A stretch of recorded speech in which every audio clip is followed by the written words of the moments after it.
कभी कभी बहुत छोटी छोटी घटनाएं आपके जीवन को बदल देती हैं। ऐसी छोटी घटनाएं और छोटे किस्से और छोटी कहानियां लेकर मैं आपके पास आता हूं, आपका दोस्त देव सिद्धार्थ। आप मुझे वेस्पा पर देख रहे हैं। अगर हमारी कहानियां पसंद आ रही हो तो हमें लाइक और सब्सक्राइब करें। तो आज मैं सुनाने वाला हूं आपको दुनिया को जीतने वाले सिकंदर की एक कहानी। जी हाँ दोस्तों, जब सिकंदर दुनिया को जीत चुका था, उसके बाद जब वो भारत आया, तो भारत आने के बाद वो हमेशा से ही हैरान था कि भारत इतना अद्भुत क्यों है। क्योंकि भारत में उसे धर्म देखने मिल रहा था, भारत में उसे देखने मिल रही थी अलग अलग प्रजातियां और जनजातियां। एक बार सिकंदर जब भारत आया तो भारत में उसकी मुलाकात एक फ़कीर से हुई। फ़कीर जो कि नंग धड़ंग थे, शरीर पर एक भी वस्त्र नहीं थे।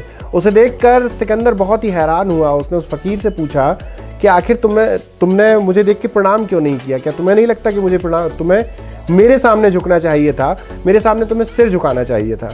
उस फ़कीर ने कहा कि मैं तेरे सामने क्या सिर झुकाऊंगा, आखिर तूने ऐसा किया क्या है? सिकंदर ने कहा कि मैंने ये पूरी दुनिया जीत चुका हूँ। इस पूरी दुनिया को जीतने के बाद मैं भारत आया हूँ, अब मैं भारत पे कब्जा कर रहा हूँ। उस फ़कीर ने कहा तो तू कहाँ से बड़ा हुआ? तूने इस दुनिया को जीता है और मैं इस दुनिया बनाने वाले को जीत चुका हूँ।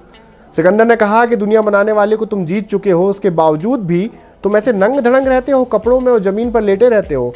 उस फ़कीर ने कहा कि तू नहीं समझ पाएगा। अच्छा चल एक बात बता सिकंदर, कि अगर तू मर रहा हो और मैं तेरे पास नज़दीक वहाँ पर ही खड़ा हूँ और मेरे पास हाथों में एक लोटा पानी हो, तो तू क्या करेगा?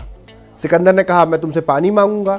उस फ़कीर ने कहा पानी मांगेगा, लेकिन इस पानी की तुझे कीमत देनी होगी। अब तू बता, अब क्या करेगा? सिकंदर ने कहा कि मैं अपना आधा साम्राज्य तुम्हें दे दूंगा। इस बात पर वो फ़कीर बहुत हैरान हुआ।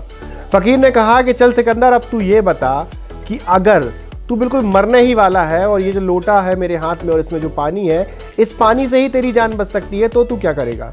सिकंदर इसके बाद हक्का बक्का रह गया, आंखें खुली रह गई।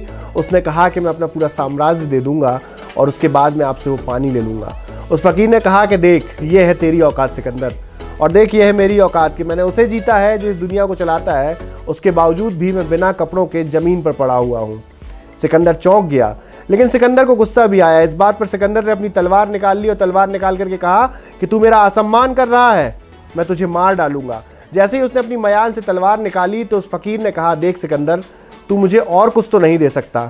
अगर कर सकता है अभी मेरे लिए तो ज़रा यहाँ से अलग हो जा, क्योंकि तेरी औकात सिर्फ इतनी है कि मैं जिस धूप को ताप रहा हूँ तू वो धूप मुझे दे सके। तेरे खड़े होने से मेरे ऊपर छाँव आ रही है और इसमें अड़चन है। इस बात को सुनकर सिकंदर शांत रह गया। उसने उस फ़कीर के कदमों में सिर झुकाया और वहाँ से चल दिया। इस कहानी का सारांश क्या था? इस कहानी का सारांश ये था कि जो दुनिया चलाता है वो आपको उसी मौके पर सब कुछ देता है जब उसका सही समय होता है। तो ईश्वर पर विश्वास रखिए, अपने आप पर घमंड मत करिए। जब सिकंदर का, जिसने दुनिया जीता, उसका घमंड नहीं रहा तो आपका क्या रहेगा? घमंड को बचा के रखिए, ईश्वर से प्यार करिए, प्यार से रहिए, सम्यक रहिए। नमस्कार।